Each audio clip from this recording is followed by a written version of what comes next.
तुहाडी पार्टी नूं बीजेपी ही क्यों मिली या एनडीए ही क्यों मिली गठजोड़ दे लई? पंजाब दे विच अगर कोई पार्टी सुहिरद है तो वो एनडीए गठजोड़ भारतीय जनता पार्टी कैप्टन अमरिंदर सिंह और ढींडसा साहब का जिहड़ा गठजोड़ है वो सानू सारिਆਂ नालों वाजिब लग्या। ते तुसी इस मोड़ ते आके 19 सालां दा जिहड़ा नाता सी रिश्ता सी वो तोड़ रहे हो। अज जो पंजाब दे विच कांग्रेस का हाल इन्हां कांग्रेसियों ने किया है वो पिछले 4 महीनों तो तुसी सारे मीडिया के जरिए तो प्रैक्टिकली भी तुसी देख रहे हो। राहुल गांधी जी या प्रियंका गांधी जी होना वालों या चरणजीत सिंह चन्नी साहब वालों कोई रिस्पॉन्स नहीं आया, एक्नॉलेजमेंट भी नहीं की। एक्नॉलेजमेंट ये गल किसने कही कि पंथक वोट खराब होंदी?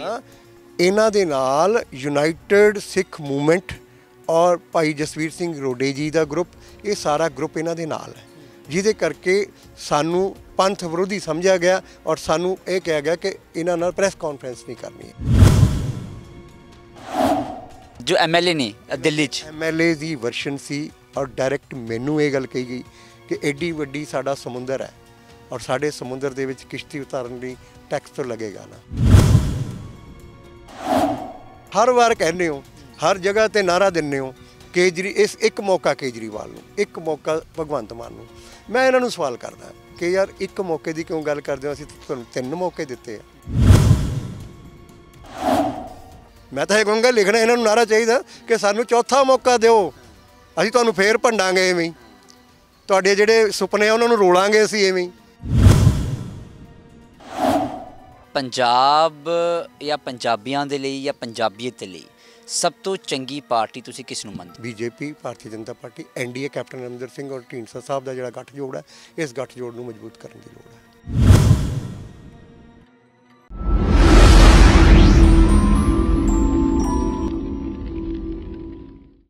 हर एक सियासी बंदा पावर भालदा है ते कुर्सी भालदा है।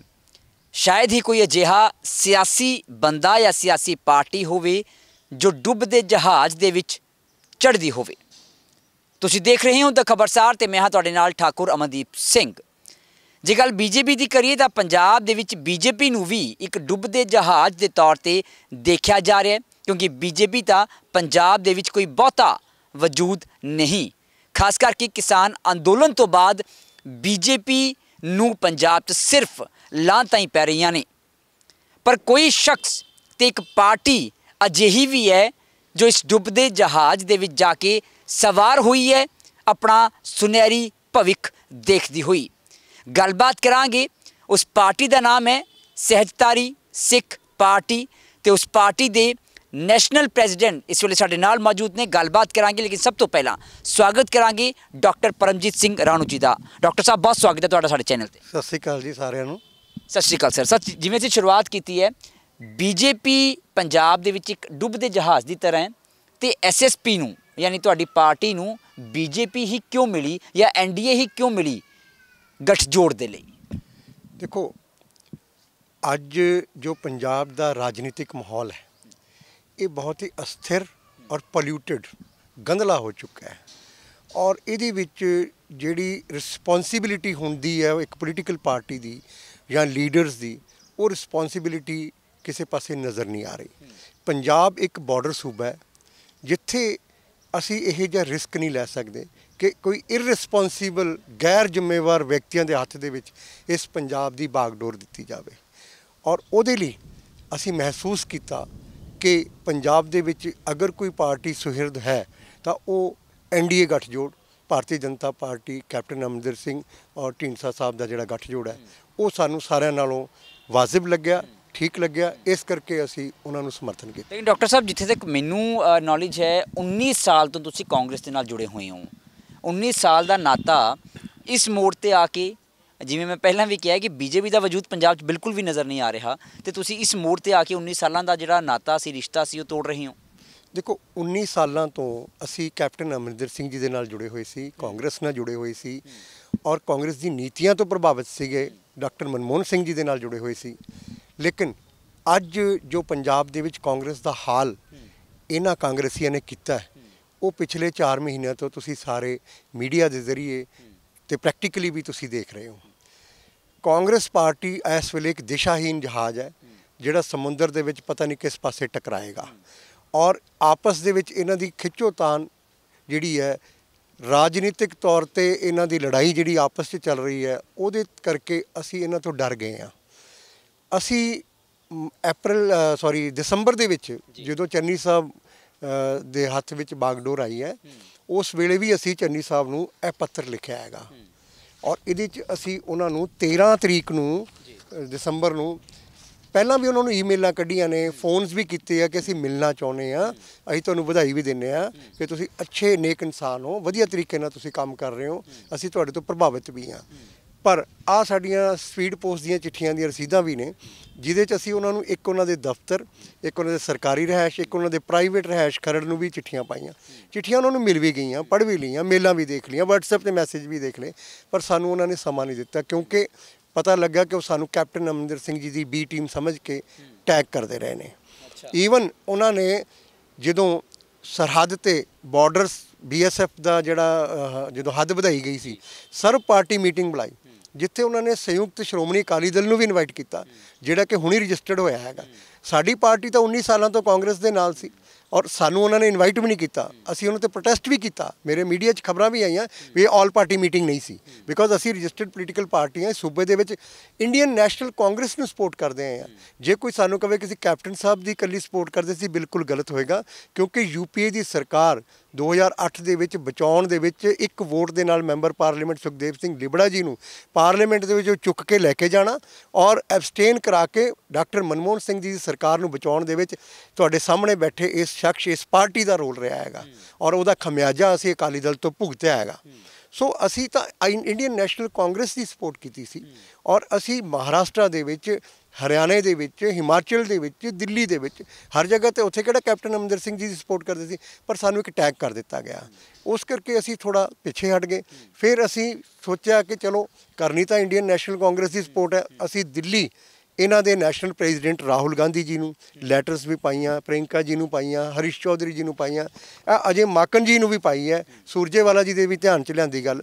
ਔਰ ਅਜੇ ਮਾਕਨ ਜੀ ਨੇ ਖੁਦ, ਉਹਨਾਂ ਨੂੰ ਕੋਵਿਡ ਹੋ ਗਿਆ ਸੀ, ਉਹਨਾਂ ਨੇ ਹਰੀਸ਼ ਚੌਧਰੀ ਜੀ ਨੂੰ ਆਪਣੇ WhatsApp 'ਤੇ ਵੀ ਮੈਸੇजेस ਕਰਕੇ ਸਾਰਾ ਇੰਟੀਮੇਟ ਕੀਤਾ ਤੇ ਗੱਲਾਂ ਕਹਿਣ ਤੋਂ ਭਾਵੇਂ ਹੈ ਕਿ ਇਹਨਾਂ ਨੇ ਸਾਨੂੰ ਸਮਾਂ ਨਹੀਂ। ਤੁਸੀਂ ਰਾਹੁਲ ਗਾਂਧੀ ਜੀ ਨੂੰ ਵੀ ਪਾਈ ਚਿੱਠੀ, ਪ੍ਰਿੰਕਾ ਗਾਂਧੀ ਜੀ ਨੂੰ ਵੀ ਪਾਈ ਹੈ, ਅਜੇ ਮਾਕਨ ਜੀ ਨੂੰ ਵੀ ਪਾਈ ਹੈ, ਬਾਕੀਆਂ ਨੂੰ ਪਾਈ ਹੈ। ਰਾਹੁਲ ਗਾਂਧੀ ਜੀ ਜਾਂ ਪ੍ਰਿੰਕਾ ਗਾਂਧੀ ਜੀ ਹੋਣਾ ਵੱਲੋਂ ਜਾਂ ਚਰਨਜੀਤ ਸਿੰਘ ਚੰਨੀ ਸਾਹਿਬ ਵੱਲੋਂ ਕੋਈ ਰਿਸਪਾਂਸ ਨਹੀਂ ਆਇਆ, ਐਕਨੋਲੇਜਮੈਂਟ ਵੀ ਨਹੀਂ ਕੀਤੀ। ਐਕਨੋਲੇਜਮੈਂਟ ਸੋਨੀਆ ਗਾਂਧੀ ਜੀ ਨੂੰ ਅੱਜ ਚਿੱਠੀ ਪਾਓ, ਐਕਨੋਲੇਜਮੈਂਟ ਆਉਂਦੀ ਹੈ, ਪਰ ਇਹਨਾਂ 'ਚੋਂ ਕਿਸੇ ਵੱਲੋਂ ਕੋਈ ਐਕਨੋਲੇਜਮੈਂਟ ਵੀ ਨਹੀਂ ਆਇਆ ਕਿ ਸਾਨੂੰ ਤੁਹਾਡੀ ਚਿੱਠੀ ਮਿਲ ਗਈ ਹੈ ਜਾਂ ਸਾਨੂੰ ਤੁਹਾਡਾ ਮੈਸੇਜ ਮਿਲਿਆ। ਕੋਈ ਐਕਨੋਲੇਜਮੈਂਟ ਤੱਕ ਨਹੀਂ ਆਈ। ਕਿਤੇ ਸਹਿਜਧਾਰੀ ਸਿੱਖ ਪਾਰਟੀ ਨੂੰ ਜਾਂ ਸਹਿਜਧਾਰੀ ਸਿੱਖਾਂ ਨੂੰ ਟਿੱਚ ਤਾਂ ਨਹੀਂ ਜਾਣਦੇ? ਨਹੀਂ, ਮੈਂ ਤੁਹਾਨੂੰ ਦੱਸਣਾ ਚਾਹੁੰਦਾ ਇਹ ਉਹੀ ਗਲਤੀ ਕੀਤੀ ਹੈ ਇੱਥੇ ਜਿਹੜੀ ਬਾਬਾ ਸਾਹਿਬ ਅੰਬੇਡਕਰ ਜਦੋਂ 1936 ਦੇ ਵਿੱਚ ਕਿਹਾ ਕਿ ਮੈਂ 5 ਕਰੋੜ ਜਿਹੜੇ ਸਿੱਖ ਨੇ ਉਹਨਾਂ ਨੂੰ, ਦਲਿਤ ਨੇ ਜਿਹੜੇ, ਉਹਨਾਂ ਨੂੰ ਸਿੱਖ ਬਣਾਉਣਾ ਚਾਹੁੰਦਾ ਤੇ ਸਾਡੇ ਜਿਹੜੇ ਸਿੱਖ ਲੀਡਰ ਸੀ ਉਹ ਘਬਰਾ ਕੇ ਕਿ ਕਿਤੇ ਕਬਜ਼ਾ ਨਾ ਕਰ ਲੈਣ ਸਿੱਖੀ ਤੇ, ਉਹਨਾਂ ਨੂੰ ਦਰਕਨਾਰ ਕਰ ਦਿੱਤਾ। ਈਵਨ ਮਹਾਤਮਾ ਗਾਂਧੀ ਨੇ ਵੀ ਉਹਨਾਂ ਤੇ ਇਤਰਾਜ਼ ਉਠਾਏ ਕਿ ਜੀ ਇਹ ਧਰਮ ਪਰਿਵਰਤਨ ਹੋਏਗਾ ਤੇ ਕਹਿਣ ਤੋਂ ਬਾਅਦ ਡਾਕਟਰ ਅੰਬੇਡਕਰ ਸਿਆਣੇ ਸੀ, ਉਹ ਪਾਸੇ ਹਟ ਕੇ ਬਹਿ ਗਏ। ਤਾਂ ਅੱਜ ਸਾਨੂੰ ਸਹਿਜਧਾਰੀ ਸਿੱਖਾਂ ਨੂੰ ਦਲਿਤਾਂ ਤੋਂ ਵੀ ਨੀਚੇ ਦਰਜਾ ਦਿੱਤਾ ਜਾ ਰਿਹਾ ਹੈਗਾ। ਮੈਂ ਤਾਂ ਇਹੀ ਕਹੂੰਗਾ ਕਿਉਂਕਿ ਜਦੋਂ ਕਾਂਗਰਸ ਪਾਰਟੀ ਇਸ ਗੱਲ ਨੂੰ ਮਹਿਸੂਸ ਨਹੀਂ ਕਰਦੀ ਕਿ ਸਾਨੂੰ, ਜਦ ਕਿ ਇਹਨਾਂ ਨੂੰ ਇਹਦਾ ਫਾਇਦਾ ਹੋਇਆ ਹਮੇਸ਼ਾ ਇਲੈਕਸ਼ਨਸ ਦੇ ਵਿੱਚ ਜਦੋਂ ਵੀ ਅਸੀਂ ਇਹਨਾਂ ਨੂੰ ਸਮਰਥਨ ਦਿੱਤਾ। ਹਾਂ, ਮੈਂ ਤੁਹਾਨੂੰ ਯਾਦ ਵੀ ਕਰਾਉਣਾ ਚਾਹੁੰਦਾ ਇੱਥੇ 2007 ਦੇ ਵਿੱਚ ਅਸੀਂ ਅਕਾਲੀ ਦਲ ਨੂੰ ਸਮਰਥਨ ਦਿੱਤਾ, ਹਾਲਾਂਕਿ ਸਾਡਾ ਕੋਰਟ 'ਚ ਕੇਸ ਚੱਲਦਾ ਸੀ। ਉਸ ਵੇਲੇ ਮੀਡੀਆ ਨੇ ਸਾਡੇ ਤੇ ਸਵਾਲ ਕੀਤੇ ਕਿ ਤੁਸੀਂ ਅਕਾਲੀ ਦਲ ਨੂੰ ਕਿਉਂ, ਤੁਹਾਡੇ ਤੇ ਨਾਲ ਕੇਸਸ ਚੱਲਦੇ। ਅਸੀਂ ਕਿਹਾ ਵੀ ਉਹ ਮਾਮਲਾ ਅਲੱਗ ਹੈ, ਇਹ ਪੰਜਾਬ ਦੇ ਹਿੱਤ ਦੀ ਗੱਲ ਹੈ, ਉਹ SGPC ਦੀ ਗੱਲ ਹੈ, ਸਾਡਾ ਰੌਲਾ SGPC ਨਾਲ, ਉਹ ਬਾਅਦ 'ਚ ਲੜ ਲਾਂਗੇ। ਪਰ ਅਸੀਂ ਪੰਜਾਬ ਦੇ ਹਿੱਤ ਲਈ ਉਦੋਂ ਅਕਾਲੀ ਦਲ ਨੂੰ ਸਮਰਥਨ ਦਿੱਤਾ। ਅਕਾਲੀ ਦਲ ਦੀ ਸਰਕਾਰ ਬਣੀ ਸੀ 2007 ਦੇ ਵਿੱਚ। ਸੋ ਕਹਿਣ ਤੋਂ ਭਾਵ ਸਾਨੂੰ ਗੈਰ ਪੰਥਕ ਸਮਝਦੇ ਹੋਏ ਜਾਂ ਸਾਡੀ ਵੈਲਿਊ ਨੂੰ ਦਰਕਨਾਰ ਕਰਦੇ ਹੋਏ ਇਹਨਾਂ ਨੇ ਸਾਨੂੰ ਨਜ਼ਰਅੰਦਾਜ਼ ਕੀਤਾ।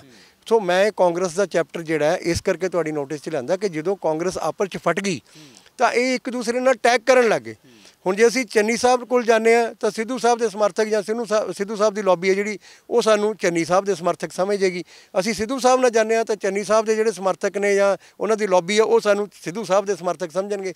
ਸੋ ਜੇ ਸਾਨੂੰ ਕੈਪਟਨ ਸਾਹਿਬ ਦੇ ਸਮਰਥਕ ਸਮਝੀ ਜਾਂਦੇ ਨੇ ਤਾਂ ਇਸ ਪਾਰਟੀ ਦੇ ਵਿੱਚ ਅਸੀਂ ਆਪਣਾ ਸਮਾਂ ਬਰਬਾਦ ਨਹੀਂ ਕਰਨਾ ਚਾਹੁੰਦੇ। ਲੇਕਿਨ ਡਾਕਟਰ ਸਾਹਿਬ ਤੁਸੀਂ ਸਾਲ ਸਵਾ ਸਾਲ ਜਿੰਨਾ ਚਿਰ ਦਿੱਲੀ ਦੀਆਂ ਬਰੂਹਾਂ ਤੇ ਕਿਸਾਨ ਅੰਦੋਲਨ ਚੱਲਿਆ ਹੈ, ਤੁਸੀਂ ਉੱਥੇ ਵੀ ਪੱਕਾ ਮੋਰਚਾ ਲਾਇਆ ਹੈ, ਤੁਸੀਂ ਉੱਥੇ ਵੀ ਕਿਸਾਨੀ ਅੰਦੋਲਨ ਨੂੰ ਪੂਰਾ ਸਮਰਪਿਤ ਰਹੇ ਹੋ, ਤਾਂ ਤੁਸੀਂ ਸੰਯੁਕਤ ਸਮਾਜ ਮੋਰਚੇ ਦੇ ਨਾਲ ਗੱਲਬਾਤ ਕਰਨ ਦੀ ਕੋਸ਼ਿਸ਼ ਨਹੀਂ ਕੀਤੀ ਜਾਂ ਚੜੂਨੀ ਸਾਹਿਬ ਦੇ ਨਾਲ ਜਾਂ ਫਿਰ ਰਾਜੇਵਾਲ ਸਾਹਿਬ ਉਹਨਾਂ ਦੇ ਨਾਲ? ਬਿਲਕੁਲ ਬਿਲकुल ਮੈਂ ਦਿਖਾਉਣਾ ਚਾਹੁੰਦਾ ਤੁਹਾਨੂੰ ਕਿ ਅਸੀਂ ਸਾਡਾ ਜਿਹੜਾ ਕਿਸਾਨ ਮੋਰਚਾ ਸੀ, ਕਿਸਾਨ ਵਿੰਗ ਕਹਿ ਲਓ, ਸਹਿਜਧਾਰੀ ਸਿੱਖ ਪਾਰਟੀ ਦਾ ਟਿੱਕਰੀ ਬਾਰਡਰ ਤੇ ਸਾਡੇ ਜਗਜੀਤ ਸਿੰਘ ਸਮਾਓ, ਸਰਪੰਚ ਧਨਜੀਤ ਸਿੰਘ ਢੈਫੀ, ਇਹ ਸਾਰੇ ਇਕੱਠੇ ਹੋ ਕੇ ਉੱਥੇ ਬਕਾਇਦਾ 26 ਜਨਵਰੀ ਦੀ ਪਰੇਡ 'ਚ ਵੀ ਸਾਡੇ ਟਰੈਕਟਰਸ ਇਨਵੋਲਵ ਹੋ ਗਏ ਸੀ ਤੇ ਅਸੀਂ ਉਹ ਛੁਡਵਾਏ ਆ ਉੱਥੋਂ। ਤੇ ਬਕਾਇਦਾ ਅਸੀਂ ਐਮਨਿਸਟੀ ਵਾਸਤੇ ਵੀ ਰਾਸ਼ਟਰਪਤੀ ਕੋਲ ਗਏ ਆ ਕਿ ਜਿਹੜੇ ਕੇਸਿਸ ਦਰਜ ਹੋਏ ਨੇ ਕਿਸਾਨਾਂ ਤੇ ਇਹ ਵਾਪਸ ਲਏ ਜਾਣ। ਸਾਡੀ ਪਾਰਟੀ ਜਿਹਨੂੰ ਵੀ ਕਿਤੇ ਧਰਨੇ ਦੀ ਕਾਲ ਆਉਂਦੀ ਸੀ ਅਸੀਂ ਧਰਨਿਆਂ ਤੇ ਵੀ ਜਾਂਦੇ ਸੀ। ਖਰੜ ਦੇ ਧਰਨਿਆਂ 'ਚ ਵੀ ਮੈਂ ਬੋਲਦਾ ਰਿਹਾ ਜਾ ਕੇ, ਤੇ ਹਰ ਜਗ੍ਹਾ ਤੇ ਅਸੀਂ ਕਿਉਂਕਿ ਮੈਂ ਖੁਦ ਵੀ ਕਿਸਾਨ ਆ ਤੇ ਅਸੀਂ ਕਿਸਾਨਾਂ ਦੇ ਨਾਲ ਰਹੇ ਆ। ਅਸੀਂ ਜਦੋਂ ਇਹ ਮੋਰਚਾ ਫਤਿਹ ਹੋਇਆ ਉਸ ਤੋਂ ਬਾਅਦ ਰਾਜੇਵਾਲ ਸਾਹਿਬ ਦਾ ਸਵਾਗਤ ਕਰਨ ਵੀ ਸਮਰਾਲੇ ਗਏ ਆ ਔਰ ਉਹਨਾਂ ਨੂੰ ਅਸੀਂ ਪ੍ਰੇਰਿਤ ਕੀਤਾ ਕਿ ਤੁਸੀਂ ਲੜੋ ਜਾਂ ਅੱਗੇ ਆਓ, ਤੁਹਾਨੂੰ ਆਉਣਾ ਚਾਹੀਦਾ, ਤੁਹਾਨੂੰ ਪੰਜਾਬ ਬਦਲਣਾ ਚਾਹੀਦਾ। ਅਨਫੋਰਚੂਨੇਟਲੀ ਦੁੱਖ ਦੀ ਗੱਲ ਇਹ ਹੈ ਕਿ ਮੈਂ ਬਕਾਇਦਾ ਰਾਜੇਵਾਲ ਸਾਹਿਬ ਨੂੰ ਇਹ ਪੱਤਰ ਵੀ ਲਿਖਿਆ ਔਰ ਉਹਨਾਂ ਨੂੰ WhatsApp ਤੇ ਵੀ ਲੈਟਰਸ ਮਿਲ ਚੁੱਕੇ ਨੇ, ਮੇਲ ਤੇ ਵੀ ਮਿਲ ਚੁੱਕੇ ਨੇ ਔਰ ਉਹਨਾਂ ਨੂੰ ਪਰਸਨਲੀ ਵੀ ਜਾ ਕੇ ਸਾਡੇ ਬੰਦੇ ਦੇ ਕੇ ਆਏ ਨੇ ਔਰ ਉਹਨਾਂ ਨਾਲ ਗੱਲਬਾਤ ਵੀ ਹੋਈ ਹੈ। ਔਰ ਇਹ ਹੈਗੀ ਆ ਸਾਡੀ 24 ਜਨਵਰੀ ਦੀ ਗੱਲ ਹੈ ਇਹ। ਔਰ ਇਹਨਾਂ ਨੂੰ ਅਸੀਂ ਬੇਨਤੀ ਕੀਤੀ ਕਿ ਅਸੀਂ ਕੁਝ ਮੰਗਦੇ ਨਹੀਂ, ਨਾ ਅਸੀਂ ਟਿਕਟਾਂ ਮੰਗਦੇ ਹਾਂ, ਅਸੀਂ ਤੁਹਾਨੂੰ ਸਮਰਥਨ ਕਰਨਾ, ਸਾਡੇ ਨਾਲ ਪ੍ਰੈਸ ਕਾਨਫਰੰਸ ਕਰੋ ਬੈਠ ਕੇ। ਤਾਂ ਅਫਸੋਸ ਇਸ ਗੱਲ ਦਾ ਹੈ ਕਿ ਸਾਨੂੰ ਉਹਦੇ ਲਈ ਵੀ ਇਹਨਾਂ ਨੇ ਇਹੀ ਗੱਲ ਕਹੀ ਕਿ ਤੁਹਾਡੇ ਨਾਲ ਪੰਥਕ ਵੋਟ ਖਰਾਬ ਹੁੰਦੀ ਹੈ। ਹੁਣ ਪੰਥਕ ਵੋਟ ਕਿਉਂ ਖਰਾਬ ਹੁੰਦੀ ਹੈ? ਕਿਉਂਕਿ ਇਹ ਗੱਲ ਕਿਸਨੇ ਕਹੀ ਕਿ ਪੰਥਕ ਵੋਟ ਖਰਾਬ ਹੁੰਦੀ ਹੈ? ਇਹਨਾਂ ਦੇ ਨਾਲ ਯੂਨਾਈਟਿਡ ਸਿੱਖ ਮੂਵਮੈਂਟ ਔਰ ਭਾਈ ਜਸਵੀਰ ਸਿੰਘ ਰੋਡੇ ਜੀ ਦਾ ਗਰੁੱਪ, ਇਹ ਸਾਰਾ ਗਰੁੱਪ ਇਹਨਾਂ ਦੇ ਨਾਲ ਹੈ, ਜਿਹਦੇ ਕਰਕੇ ਸਾਨੂੰ ਪੰਥ ਵਿਰੋਧੀ ਸਮਝਿਆ ਗਿਆ ਔਰ ਸਾਨੂੰ ਇਹ ਕਿਹਾ ਗਿਆ ਕਿ ਇਹਨਾਂ ਨਾਲ ਪ੍ਰੈਸ ਕਾਨਫਰੰਸ ਨਹੀਂ ਕਰਨੀ ਹੈਗੀ। ਚਲੋ ਐਨੀ ਹਾਓ ਅਸੀਂ ਉਸ ਗੱਲ ਤੇ ਇਹਨਾਂ, ਕਿਉਂਕਿ ਅਸੀਂ ਇਹਨਾਂ ਨੂੰ ਇੱਕ ਸਵਾਲ ਕੀਤਾ ਕਿ ਤੁਹਾਡਾ ਸੰਯੁਕਤ ਸਮਾਜ ਮੋਰਚਾ, ਜੇ ਤੁਸੀਂ ਸੰਯੁਕਤ ਸਮਾਜ ਦੀ ਗੱਲ ਕਰਦੇ ਹੋ, ਕੀ ਸਹਿਜਧਾਰੀ ਇੱਕ ਸਮਾਜ ਦਾ ਹਿੱਸਾ ਨਹੀਂ ਹੈਗੇ? ਤੇ ਸਹਿਜਧਾਰੀ ਨੂੰ ਤੁਸੀਂ ਸਮਾਜ ਦਾ ਹਿੱਸਾ ਨਹੀਂ ਮੰਨਦੇ, ਤੁਸੀਂ ਵੀ ਪੰਥ ਦੀਆਂ ਗੱਲਾਂ ਕਰਦੇ ਹੋ। ਤੁਹਾਡਾ ਕਿਹੜਾ ਪੰਥ ਹੈ? ਤੁਹਾਡੇ ਜਿਹੜੇ ਅੰਦੋਲਨ ਸੀ ਉਹਦੇ ਸਾਰੇ ਸਮਾਜ ਹੀ ਤੁਹਾਡੇ ਨਾਲ ਸੀਗਾ।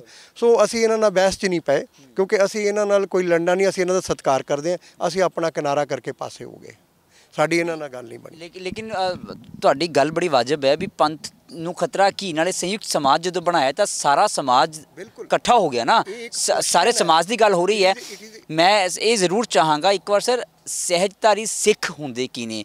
ਕਿਤੇ ਇਹ ਤਾਂ ਨਹੀਂ ਭੁਲੇਖਾ ਇਹਨਾਂ ਨੂੰ ਵੀ ਇਕੱਲੇ ਰਾਣੂ ਡਾਕਟਰ ਸਾਹਿਬ ਹੀ ਨੇ, ਹੋਰ ਕੋਈ ਹੈ ਹੀ ਨਹੀਂ ਨਾਲ? ਤੁਹਾਡੀ ਗਿਣਤੀ ਕਿੰਨੀ ਹੈ ਇਹ ਵੀ ਜ਼ਰੂਰ ਦੱਸੋ, ਤੇ ਸਹਿਜਧਾਰੀ ਸਿੱਖ ਮਰਿਆਦਾ ਅਨੁਸਾਰ ਹੁੰਦੇ ਕੀ ਨੇ ਉਹ ਵੀ ਇੱਕ ਵਾਰ ਸਾਨੂੰ ਜ਼ਰੂਰ ਦੱਸੋ। ਦੇਖੋ, ਸਭ ਤੋਂ ਪਹਿਲੇ ਤਾਂ ਸ਼੍ਰੀ ਗੁਰੂ ਗ੍ਰੰਥ ਸਾਹਿਬ 10 ਗੁਰੂਆਂ ਨੂੰ ਮੰਨਣ ਵਾਲਾ ਵਿਅਕਤੀ, ਜਿਹਦਾ ਕੋਈ ਹੋਰ ਧਰਮ ਨਹੀਂ, ਉਹ ਸਿੱਖ ਹੈ। ਇਹਦੇ 'ਚੋਂ ਅੱਗੇ ਹੈਗਾ ਕਿ ਜਿਹਨੇ ਗੁਰਸਿੱਖ ਹੋ ਕੇ ਅੰਮ੍ਰਿਤ ਛਕ ਲਿਆ, 5 ਕਕਾਰੀ ਹੋ ਗਿਆ, ਉਹ ਅੰਮ੍ਰਿਤਧਾਰੀ ਸਿੰਘ ਹੈ, ਖਾਲਸਾ ਹੈ, ਜਾਂ ਬਾਣਾ ਪਾ ਲਿਆ ਉਹ ਖਾਲਸਾ ਹੈ। ਸੋ ਸਿੱਧੀ ਜੀ ਗੱਲ ਹੈ, ਜਿਨ੍ਹਾਂ ਨੇ ਅੰਮ੍ਰਿਤ ਨਹੀਂ ਛਕਿਆ ਉਹ ਸਾਰੀ ਸਹਿਜਧਾਰੀ ਸਿੱਖ ਨੇ।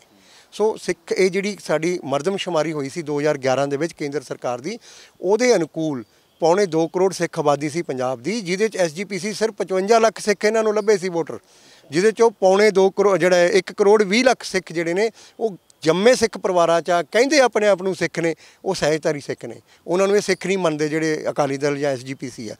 ਉਹ 1 ਕਰੋੜ 20 ਲੱਖ ਸਿੱਖ ਜਿਹੜੇ ਸਹਿਜਧਾਰੀ ਸਿੱਖ ਨੇ, ਉਹਨਾਂ ਨੂੰ ਤੁਸੀਂ ਅੱਜ ਗੈਰ ਪੰਥਕ ਕਹੀ ਜਾਂਦੇ ਹੋ ਜਾਂ ਉਹਨਾਂ ਨੂੰ ਨਾਲ ਲੈ ਕੇ ਰਾਜੀ ਨਹੀਂ ਹੈਗੇ। ਤੇ ਪਾਪੂਲੇਸ਼ਨ ਥੋੜੀ ਨਹੀਂ ਹੈਗੀ। ਅਗਰ ਮੈਂ ਕਹਿੰਦਾ, ਚਲੋ ਮੈਂ ਇਹ ਨਹੀਂ ਕਹਿੰਦਾ ਕਿ ਸਾਰੇ ਦੇ ਸਾਰੇ ਮੇਰੇ ਨਾਲ ਹੋਣਗੇ ਜਾਂ ਮੇਰੀ ਵਿਚਾਰਧਾਰਾ ਨੂੰ ਮੰਨਣਗੇ, ਮੈਂ ਕਹਿੰਦਾ ਅਗਰ ਉਹਦੇ 'ਚੋਂ 10% ਵੀ ਤੁਹਾਡੇ ਨਾਲ ਆ ਜਾਂਦੇ ਆ ਤਾਂ 12-13 ਲੱਖ ਬੰਦਾ ਇੱਕ ਬਹੁਤ ਵੱਡੀ ਵੋਟ ਹੁੰਦੀ ਹੈ ਜਿਹੜੀ ਤੁਹਾਡੀ ਬੈਲੈਂਸ ਟਿਲਟ ਕਰ ਸਕਦੀ ਹੈ ਇਸ ਪੋਲੀਟਿਕਸ ਦੇ ਵਿੱਚ। ਤਾਂ ਇਹ ਹੈਗਾ ਕਿਉਂਕਿ ਕਈਆਂ ਨੂੰ ਪਤਾ ਹੀ ਨਹੀਂ ਵੀ ਸਹਿਜਧਾਰੀ ਸਿੱਖਾਂ ਦੀ ਗਿਣਤੀ ਕਿੰਨੀ ਹੈ, ਕਿੰਨਾ ਵੋਟ ਬੈਂਕ ਕਿੰਨਾ ਹੈ, ਇਹ ਲੋਕਾਂ ਨੂੰ ਪਤਾ। ਇਹ ਸਾਨੂੰ ਪਤਿਤ ਕਹੀ ਜਾਂਦੇ ਨੇ। ਪਤਿਤ ਉਹ ਹੁੰਦਾ ਜਿਹੜਾ ਅੰਮ੍ਰਿਤ ਛਕ ਕੇ ਉਹਨੂੰ ਭੰਗ ਕਰੇ, ਉਹ ਤਾਂ ਅੰਮ੍ਰਿਤਧਾਰੀ ਹੈ। ਅੰਮ੍ਰਿਤਧਾਰੀ ਜਦੋਂ ਪਤਿਤ ਹੋਏਗਾ, ਉਹਨੂੰ ਭੰਗ ਕਰੇਗਾ ਤਾਂ ਪਤਿਤ ਹੋਏਗਾ। ਸਹਿਜਧਾਰੀ ਕਦੇ ਪਤਿਤ ਨਹੀਂ ਹੁੰਦਾ ਹੈਗਾ ਕਿਉਂਕਿ ਉਹਨੇ ਅੰਮ੍ਰਿਤ ਕਦੇ ਛਕਿਆ ਹੀ ਨਹੀਂ ਹੈਗਾ। ਇਹ ਚੀਜ਼ਾਂ ਖੁੱਲ੍ਹੇ ਤੌਰ 'ਤੇ ਕਿਉਂ ਨਹੀਂ ਵਿਚਾਰਦੇ, ਕਿਉਂ ਨਹੀਂ ਗੱਲਾਂ ਦੱਸਦੇ ਵੀ ਹਾਂ ਗੁਰੂ ਸਾਹਿਬ ਨੂੰ ਮੰਨਣ ਵਾਲਾ ਹਰ ਇੱਕ ਬੰਦਾ ਸਿੱਖ ਹੈ? ਦੇਖੋ, ਅੱਜ ਇਲੈਕਸ਼ਨ ਦਾ ਦੌਰ ਹੈ, ਅੱਜ ਪੰਜਾਬ ਦੀ ਗੱਲ ਹੈ, ਅੱਜ SGPC ਜਾਂ ਸਿੱਖ ਧਰਮ ਦੀ ਗੱਲ ਨਹੀਂ ਹੈਗੀ। ਅੱਜ ਇੱਥੇ ਸਾਰੇ ਧਰਮ। ਤੁਹਾਨੂੰ ਲੱਗਦਾ ਕਈ ਵਾਰ ਫੀਲ ਹੁੰਦਾ ਡਾਕਟਰ ਸਾਹਿਬ, ਮੈਂ ਪਤਾ ਨਹੀਂ ਮੈਨੂੰ ਕਰਨਾ ਚਾਹੀਦਾ ਸਵਾਲ ਕਿ ਨਹੀਂ, ਬਈ ਨਜ਼ਰਅੰਦਾਜ਼ ਕੀਤਾ ਗਿਆ ਸਹਿਜਧਾਰੀ ਸਿੱਖਾਂ? ਬਹੁਤ ਜ਼ਿਆਦਾ ਨਜ਼ਰਅੰਦਾਜ਼ ਕੀਤਾ ਗਿਆ। ਸਾਨੂੰ ਸਾਰੀਆਂ ਪਾਰਟੀਆਂ ਜਿਹੜੀਆਂ ਨੇ ਉਹ ਇਹ ਮਹਿਸੂਸ ਕਰਦੀਆਂ ਨੇ ਕਿ ਸ਼ਾਇਦ ਇਹਨਾਂ ਦੇ ਨਾਲ ਲੱਗਣ ਨਾਲ ਸਾਨੂੰ ਪਤਾ ਨਹੀਂ ਕਿੱਡਾ ਗਲੋਸ ਹੋ ਜਾਣਾ। ਈਵਨ ਸਾਡੇ NDA ਪਾਰਟਨਰ, ਇਹਦੇ 'ਚ ਵੀ ਮੈਂ ਕਹਾਂਗਾ ਕਿ ਢੀਂਡਸਾ ਸਾਹਿਬ ਨੂੰ ਵੀ ਇਹਦੇ 'ਤੇ ਓਬਜੈਕਸ਼ਨ ਸੀ, ਪਰ ਲੇਕਿਨ ਉਹਨਾਂ ਨੂੰ ਜਦੋਂ ਕਲੈਰੀਫਾਈ ਹੋਇਆ ਕਿ ਅਸੀਂ ਇਸ ਇਲੈਕਸ਼ਨ ਦੇ ਵਿੱਚ ਸਾਡਾ ਇਹ ਮੁੱਦਾ ਨਹੀਂ ਹੈ, ਅਸੀਂ ਅਦਾਲਤ 'ਚ ਲੜ ਰਹੇ ਹਾਂ, ਅਸੀਂ ਅਦਾਲਤ 'ਚ ਜਿੱਤ ਕੇ ਦਿਖਾਵਾਂਗੇ ਤੁਹਾਨੂੰ, ਅਸੀਂ ਤੁਹਾਨੂੰ ਸਾਬਿਤ ਕਰਾਂਗੇ ਕਿ ਅਸੀਂ ਕੀ ਹੁੰਨੇ ਆ ਔਰ ਸਾਡੇ ਰਾਈਟਸ ਜਿਹੜੇ ਖੋਏ ਗਏ ਅਸੀਂ ਅਦਾਲਤ 'ਚੋਂ ਲਵਾਂਗੇ। ਵੀ ਵਿਲ ਟੇਕ ਜਸਟਿਸ, ਕੋਈ ਐਸੀ ਗੱਲ ਨਹੀਂ, ਸਾਨੂੰ ਮਿਲੇਗਾ। ਇਹ ਤਾਂ ਰਿਵਾਇਤੀ ਪਾਰਟੀਆਂ ਦੀ ਗੱਲ ਹੋ ਗਈ।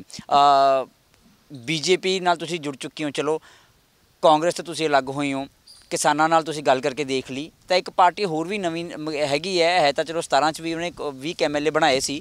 ਇਸ ਵਾਰ ਵੀ ਕਹਿੰਦੇ ਉਹ ਕਹਿ ਰਹੇ ਨੇ ਕਿ ਹੁਣ CM ਅਸੀਂ ਅਨਾਉਂਸ ਕਰਤਾ ਹੈ ਭਗਵੰਤ ਮਾਨ ਨੂੰ।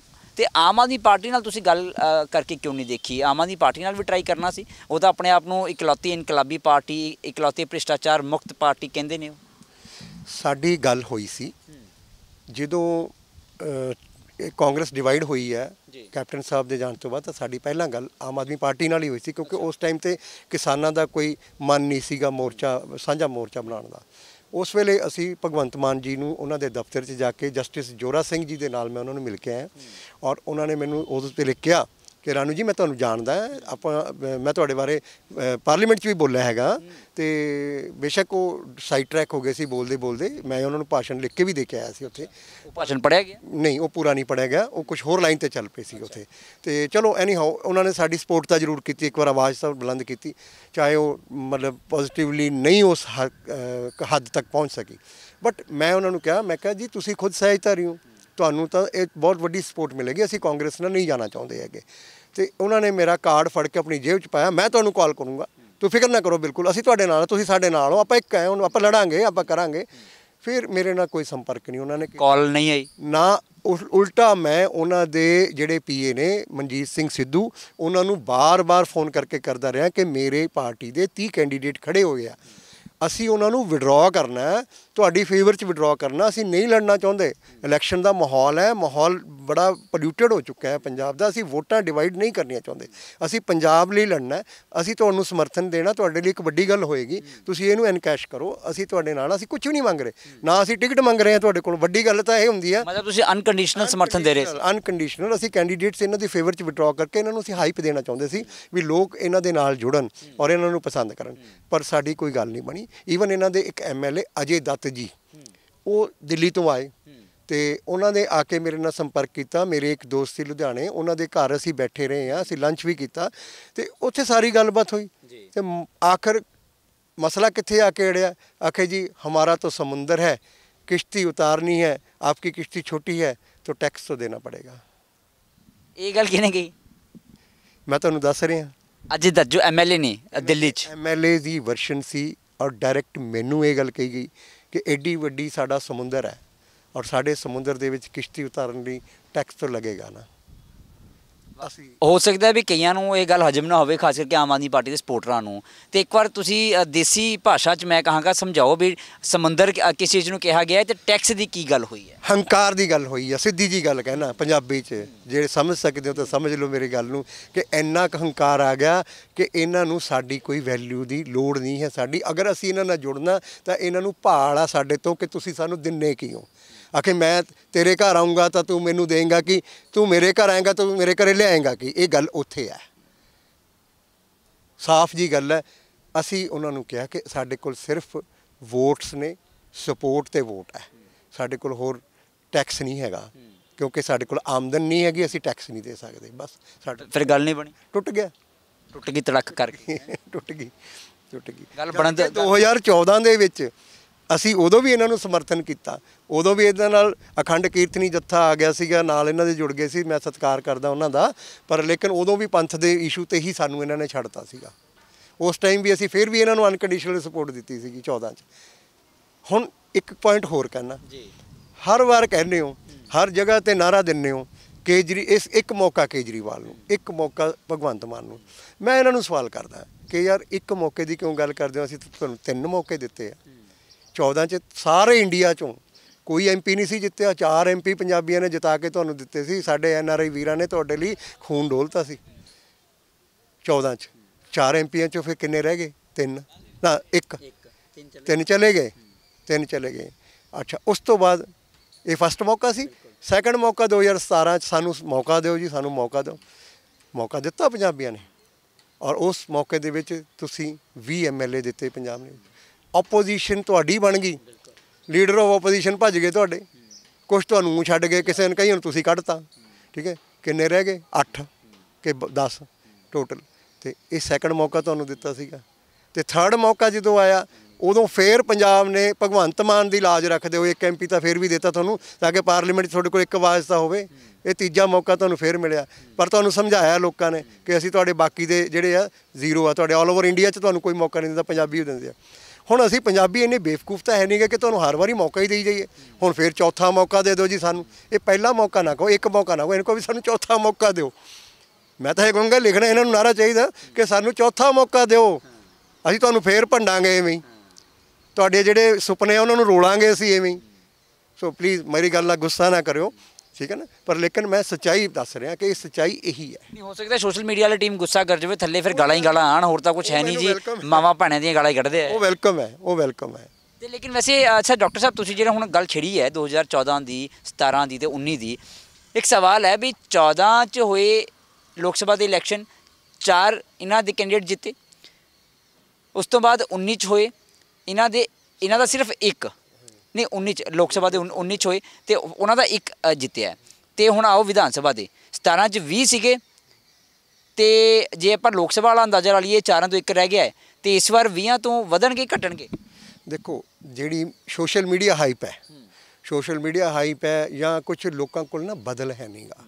ਐਕਚੁਅਲ ਗੱਲ ਤਾਂ ਇਹ ਹੈ, ਲੋਕ ਸਤੇ ਪਏ ਆ, ਦੁਖੀ ਹੋਏ ਪਏ ਆ ਰਵਾਇਤੀ ਪਾਰਟੀਆਂ ਤੋਂ, ਉਹ ਫਿਰ ਉੱਥੇ ਗੱਲ ਆ ਜਾਂਦੀ ਆ ਵੀ ਚਲੋ ਕੋਈ ਗੱਲ ਨਹੀਂ। ਪਰ ਲੇਕਿਨ ਇਸ ਵੇਲੇ ਅੰਕੜਾ ਜਿਹੜਾ ਹੈਗਾ ਉਹ ਇਹ ਦੱਸਦਾ ਹੈ ਕਿ ਇੱਥੇ ਕਿਸੇ ਕੋਲ ਬਹੁਮਤ ਨਹੀਂ ਆ ਰਿਹਾ ਹੈਗਾ। ਹੰਗ ਅਸੈਂਬਲੀ ਤੁਸੀਂ ਇਸ਼ਾਰਾ ਕਰ ਰਹੇ ਹੋ? ਬਿਲਕੁਲ ਬਿਲਕੁਲ ਹੰਗ ਅਸੈਂਬਲੀ ਵੱਲ ਜਾ ਰਹੀ ਹੈ ਪੰਜਾਬ, ਔਰ ਪੰਜਾਬ ਦਾ ਹੰਗ ਅਸੈਂਬਲੀ ਵੱਲ ਜਾਣਾ ਜਿਹੜਾ ਹੈਗਾ ਮੈਂ ਸਮਝਦਾ ਵੈਸੇ ਤਾਂ ਬਹੁਤ ਵੱਡੀ ਖਤਰਨਾਕ ਗੱਲ ਹੁੰਦੀ ਹੈ ਇਹ, ਤੇ ਜਿੱਥੇ ਮਤਲਬ ਡੈਮੋਕ੍ਰੇਸੀ ਦਾ ਘਾਣ ਹੁੰਦਾ ਇੱਕ। ਪਰ ਲੇਕਿਨ ਇਸ ਵੇਲੇ ਅਗਰ ਪੰਜਾਬ ਨੂੰ ਬਚਾਉਣਾ ਹੈ ਤਾਂ ਮੈਂ ਮਹਿਸੂਸ ਕਰਦਾ ਕਿ ਪੰਜਾਬ ਨੂੰ ਸੈਂਟਰ ਗਵਰਨਮੈਂਟ ਦੇ ਅਧੀਨ ਹੋਣ ਦੀ ਲੋੜ ਹੈ ਇੱਕ ਵਾਰ।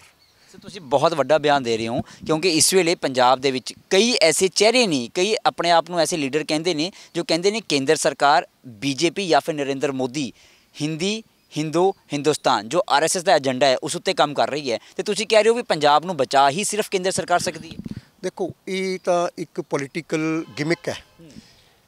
ਹਿੰਦੂ ਤੱਤਵ ਦੀ ਗੱਲ ਕਰਨ ਵਾਲੀ ਗੱਲ ਜੇ ਆਪਾਂ ਕਰੀਏ ਤਾਂ ਕੀ ਸਿੱਖਾਂ ਵਾਸਤੇ ਕਾਂਗਰਸ ਬੈਨੀਫੀਸ਼ੀਅਲ ਰਹੀ ਹੈ ਜਾਂ BJP? ਜੇ ਅਸੀਂ ਕੰਪੈਰੀਜ਼ਨ ਕਰੀਏ ਤਾਂ ਕਾਂਗਰਸ ਨੇ ਜਿੰਨਾ ਪੰਜਾਬੀਆਂ ਦਾ ਘਾਣ ਕੀਤਾ, ਚਾਹੇ ਅਸੀਂ ਕਾਂਗਰਸ ਦੇ ਨਾਲ ਹੀ ਰਹੇ ਹਾਂ, ਅਸੀਂ ਲੋਕਾਂ ਤੋਂ ਸੁਣਦੇ ਵੀ ਰਹੇ ਹਾਂ ਇਹ ਗੱਲਾਂ, ਔਰ ਉਹਦਾ ਸਾਨੂੰ ਜਵਾਬ ਦੇਣਾ ਵੀ ਔਖਾ ਹੋ ਜਾਂਦਾ ਸੀਗਾ।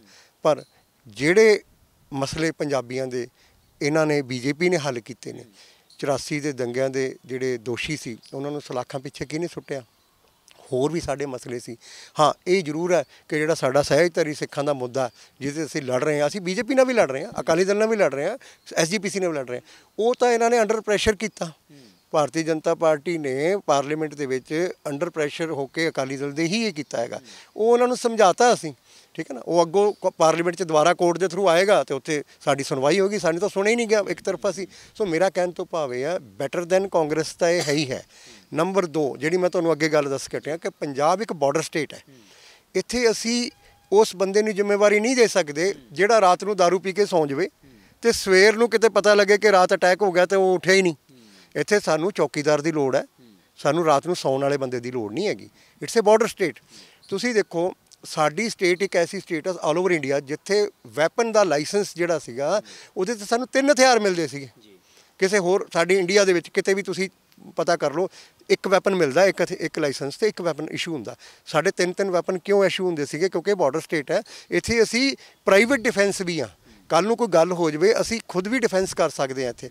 ਲੇਕਿਨ ਅੱਜ ਚਾਹੇ ਉਹ ਘਟ ਕੇ 2 ਹੋ ਗਿਆ, ਪਰ ਇਹ ਜਿਹੜਾ ਸਾਡਾ ਵਿਰਸਾ, ਸਾਡਾ ਇਤਿਹਾਸ ਹੈ ਉਹ ਇੰਨੇ ਜੁਝਾਰੂ ਮਤਲਬ ਕਿ ਸਾਡਾ ਕੁਰਬਾਨੀਆਂ ਦਾ ਭਰਿਆ ਇਤਿਹਾਸ ਰਿਹਾ। ਤੇ ਐਸੀ ਗੱਲ ਨਹੀਂ ਅੱਜ ਅਸੀਂ ਠੀਕ ਹੈ, ਮੈਨੂੰ ਲਾਹਨਤਾਂ ਪੈ ਰਹੀਆਂ ਨੇ ਇਸ ਗੱਲ 'ਤੇ ਕਿ ਮੈਂ ਭਾਰਤੀ ਜਨਤਾ ਪਾਰਟੀ ਦੀ ਸਪੋਰਟ ਕੀਤੀ ਹੈ, ਪਰ ਭਾਰਤੀ ਜਨਤਾ ਪਾਰਟੀ ਨਾਲ ਉਹਨਾਂ ਨੂੰ ਵਿੱਚ ਵੜ ਕੇ ਸਮਝਾਇਆ ਜਾ ਸਕਦਾ, ਪਾਸੇ ਹੋ ਕੇ ਨਹੀਂ ਸਮਝਾਇਆ ਜਾ ਸਕਦਾ। ਅਸਲੀ ਗੱਲ ਇਹ ਹੈ ਸਾਨੂੰ ਮੁੱਦੇ ਦੀ ਲੜਾਈ ਲੜਨੀ ਹੈ ਤਾਂ ਸਾਨੂੰ ਇਹਨਾਂ ਦੇ ਵਿੱਚ ਬੈਠ ਕੇ ਜ਼ਿੰਮੇਵਾਰ ਵਿਅਕਤੀ ਜਿਹੜੇ ਅਸਲੀ ਸਿਆਣੇ ਵਿਅਕਤੀ ਨੇ ਉਹ ਵਿੱਚ ਬੈਠ ਕੇ ਗੱਲ ਕਰ ਸਕਦੇ ਆ ਉਹਨਾਂ ਨਾਲ। ਉਹਨਾਂ ਨੂੰ ਸਮਝਾ ਸਕਦੇ ਆ ਕਿ ਨਹੀਂ ਯੂ ਆਰ ਰੋਂਗ। ਕਿਸਾਨਾਂ ਦਾ ਮਸਲਾ ਲੋਕਾਂ ਨੂੰ ਬੋਲਣ ਲਾਤਾ ਕਿਸਾਨ ਅੰਦੋਲਨ ਨੇ, ਪਹਿਲਾਂ ਲੋਕ ਬੋਲਦੇ ਨਹੀਂ ਸੀਗੇ, ਠੀਕ ਹੈ ਨਾ। ਉਹ ਸਾਰੀਆਂ ਗੱਲਾਂ ਜਿਹੜੀਆਂ ਨੇ ਉਹ ਇਸੇ ਕਰਕੇ ਪੋਸੀਬਲ ਹੋਈਆਂ ਜੇ ਅਸੀਂ ਇਕੱਠੇ ਸੀਗੇ। ਸਾਨੂੰ ਅੱਜ ਵੀ ਇਕੱਠੇ ਹੋਣ ਦੀ ਲੋੜ ਹੈ, ਬਟ ਸਾਨੂੰ ਥੋੜ੍ਹਾ ਜਿਹਾ ਸੋਚ ਸਮਝ ਕੇ ਇਹਦੇ 'ਤੇ ਚੱਲਣਾ ਪਏਗਾ। ਬੀਜੇਪੀ ਦਾ ਭਵਿੱਖ ਤੁਸੀਂ ਪੰਜਾਬ 'ਚ ਕਿਵੇਂ ਦੇਖਦੇ ਹੋ? ਕਿਉਂਕਿ ਹੁਣ ਮੈਂ ਸ਼ੁਰੂਆਤ ਵੀ ਕੀਤੀ ਹੈ, ਡੁੱਬਦਾ ਹੋਇਆ ਜਹਾਜ਼ ਹੈ, ਬੀਜੇਪੀ ਦਾ ਵਜੂਦ ਕੋਈ ਖਾਸ ਹੈ ਨਹੀਂ ਪੰਜਾਬ ਦੇ ਵਿੱਚ। ਮੈਂ ਇਹਦੇ 'ਤੇ ਹਲੇ ਕੋਈ ਕਮੈਂਟ ਨਹੀਂ ਕਰਾਂਗਾ, ਪਰ ਮੈਂ ਜਿਹੜੀ ਗੱਲ ਕਹਿਣੀ ਸੀ ਉਹ ਇਹੀ ਹੈ ਕਿ ਪੰਜਾਬ ਦੇ ਵਿੱਚ ਇਸ ਵੇਲੇ ਕਿਸੇ ਵੀ ਪਾਰਟੀ ਕੋਲ ਬਹੁਮਤ ਆਉਣ ਦੀ ਸੰਭਾਵਨਾ ਨਹੀਂ ਹੈਗੀ, ਜੋ ਮੈਂ ਫੈਕਟ ਤੁਹਾਨੂੰ ਦੱਸ ਰਿਹਾ ਹੈਗਾ। ਔਰ ਇਹਦੇ 'ਚ ਇਹ ਹੰਗ ਅਸੈਂਬਲੀ ਆਏਗੀ, ਇੱਥੇ ਗਵਰਨਰ ਰੂਲ ਲੱਗੇਗਾ ਅਗਰ ਹੰਗ ਅਸੈਂਬਲੀ ਆਉਂਦੀ ਹੈ। ਅਗਰ ਕੋਈ ਪਾਰਟੀ ਬਹੁਮਤ ਲੈ ਵੀ ਲੈਂਦੀ ਹੈਗੀ ਹੈ ਤਾਂ ਮੇਰੇ ਖਿਆਲ ਦੇ ਵਿੱਚ ਉਹ ਜ਼ਿਆਦਾ ਦੇਰ ਲਈ ਨਹੀਂ ਚੱਲ ਪਏਗੀ, ਕਿਉਂਕਿ ਇਹਨਾਂ ਦੇ ਵਿੱਚ ਆਪਸ 'ਚ ਬਹੁਤ ਵੱਡੇ ਕਨਫਲਿਕਟਸ ਨੇ। ਸੋ ਪੰਜਾਬ ਦਾ ਵੱਲ ਤਾਂ ਕਿਸੇ ਦਾ ਧਿਆਨ ਹੀ ਨਹੀਂ ਹੈਗਾ। ਡਰੱਗਸ ਦਾ ਇਸ਼ੂ ਆ, ਕਿਸੇ ਦਾ ਧਿਆਨ ਨਹੀਂ ਹੈਗਾ। ਹੈਲਥ ਦਾ ਇਸ਼ੂ ਆ, ਕਿਸੇ ਦਾ ਧਿਆਨ ਨਹੀਂ ਹੈਗਾ। ਐਜੂਕੇਸ਼ਨ ਦਾ ਇਸ਼ੂ ਆ, ਕਿਸੇ ਦਾ ਧਿਆਨ ਨਹੀਂ। ਜੌਬਸ ਦੀ ਇਨਸਿਕਿਉਰਿਟੀ, ਉੱਥੇ ਕਿਸੇ ਦਾ ਧਿਆਨ ਨਹੀਂ ਹੈਗਾ। ਸੋ ਇਹ ਇੱਕ ਬਹੁਤ ਦੁਖਾਂਤ ਹੈ ਸਾਡੇ ਪੰਜਾਬ ਦਾ। ਮੇਰਾ ਆਖਰੀ ਸਵਾਲ, ਪੰਜਾਬ ਜਾਂ ਪੰਜਾਬੀਆਂ ਦੇ ਲਈ ਜਾਂ ਪੰਜਾਬੀਅਤ ਦੇ ਲਈ ਸਭ ਤੋਂ ਚੰਗੀ ਪਾਰਟੀ ਤੁਸੀਂ ਕਿਸ ਨੂੰ ਮੰਨਦੇ ਹੋ? ਮੇਰਾ ਆਖਰੀ ਸਵਾਲ ਹੈ। ਦੇਖੋ, ਇਸ ਵੇਲੇ ਤਾਂ ਮੈਂ ਇਹੀ ਕਹਾਂਗਾ ਕਿ ਜਿਸ ਪਾਰਟੀ ਦੇ ਨਾਲ ਜਿਸ ਗਠਬੰਧਨ ਨੂੰ ਅਸੀਂ ਸਪੋਰਟ ਕੀਤਾ ਹੈ, ਅਸੀਂ ਉਸ ਗਠਬੰਧਨ ਦੀ ਗੱਲ ਕਰਦੇ ਹਾਂ ਕਿ ਸਾਨੂੰ ਸਿਕਿਉਰਡ ਪੰਜਾਬ, ਬਾਰਡਰ ਸਟੇਟ ਹੈ, ਇਹਨੂੰ ਇੱਕ ਸਾਫ ਸੁਥਰੇ ਅਕਸ਼ ਦੇ ਲੀਡਰਸ ਦੀ ਔਰ ਰਿਸਪੌਂਸੀਬਲ ਲੀਡਰਸ ਦੀ ਜਿਹੜੀ ਹੈ ਰਹਿਨੁਮਾਈ ਹੇਠ ਕਰਨ ਦੀ ਲੋੜ ਹੈ। BJP, Bharatiya Janata Party, NDA, Captain Amarinder Singh ਔਰ ਢੀਂਡਸਾ ਸਾਹਿਬ ਦਾ ਜਿਹੜਾ ਗੱਠਜੋੜ ਹੈ, ਇਸ ਗੱਠਜੋੜ ਨੂੰ ਮਜ਼ਬੂਤ ਕਰਨ ਦੀ ਲੋੜ ਹੈ। ਚਲੋ, ਗੱਲਬਾਤ ਕਰਨ ਲਈ ਬਹੁਤ ਬਹੁਤ ਧੰਨਵਾਦ। ਡਾਕਟਰ ਪਰਮਜੀਤ ਸਿੰਘ ਰਾਣੂ ਜੀ, ਨੈਸ਼ਨਲ ਪ੍ਰੈਜ਼ੀਡੈਂਟ ਸਹਿਜਧਾਰੀ ਸਿੱਖ ਪਾਰਟੀ।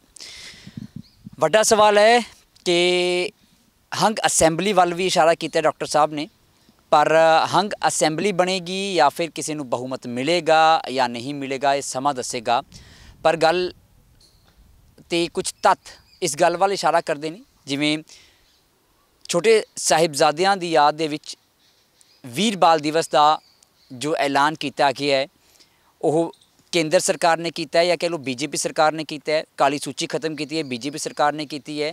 ਤੇ ਡਾਕਟਰ ਰਾਣੂ ਜੀ ਨੇ ਵੀ ਜਿਵੇਂ ਗੱਲ ਦੱਸੀ ਹੈ ਕਿ ਪੰਜਾਬ ਜਾਂ ਬਾਰਡਰ ਸਟੇਟ ਬਾਰੇ ਕੇਂਦਰ ਸਰਕਾਰ ਬਿਹਤਰ ਤਰੀਕੇ ਨਾਲ ਫੈਸਲੇ ਕਰ ਸਕਦੀ ਹੈ, ਪਰ ਇੱਕ ਦਿੱਲੀ ਦੀ ਜਿਵੇਂ ਸਰ ਨੇ ਗੱਲ ਕਹੀ ਸੀ ਵੀ ਟੈਕਸ ਭਾਲ ਰਹੇ ਸੀ ਦਿੱਲੀ ਵਾਲੀ ਪਾਰਟੀ ਵਾਲੇ, ਤੇ ਉਹ ਉਹੀ ਨੇ ਜੋ ਪ੍ਰੋਫੈਸਰ ਦਵਿੰਦਰ ਸਿੰਘ ਭੁੱਲਰ ਹੋਣਾ ਨੂੰ ਰਿਲੀਜ਼ ਵੀ ਨਹੀਂ ਕਰ ਪਾ ਰਹੇ।